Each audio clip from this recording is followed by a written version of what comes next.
আসসালামু আলাইকুম বন্ধুরা, সবাই কেমন আছো?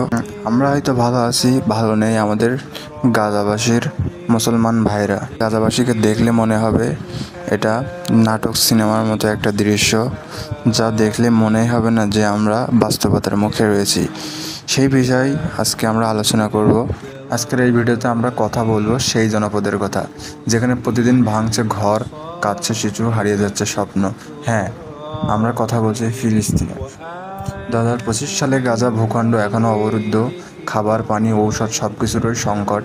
ইসরায়েলের সামরিক অভিযানে ধ্বংস হয়েছে হাজার হাজার বাড়ি, হাসপাতাল ভেঙে পড়েছে, চিকিৎসা নেই, বিদ্যুৎ নেই, নিরাপত্তা তো দূরের কথা।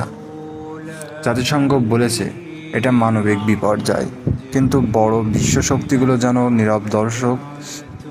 বিশ্বজুড়ে মানুষ প্রতিবাদ জানাচ্ছে, তবুও গাজায় প্রতিদিনই বাড়ছে মৃত্যুর মিছিল। স্কুলে যেতে পারছে না শিশুরা, খেলার মাঠ হয়েছে কবরস্থান। এই ভিডিও বানানোর একটাই উদ্দেশ্য, সচেতনতা বাড়ানো। ফিলিস্তিনের মানুষ যেন ভুলে না যায়, আমরা যেন তাদের কথা মনে রাখি।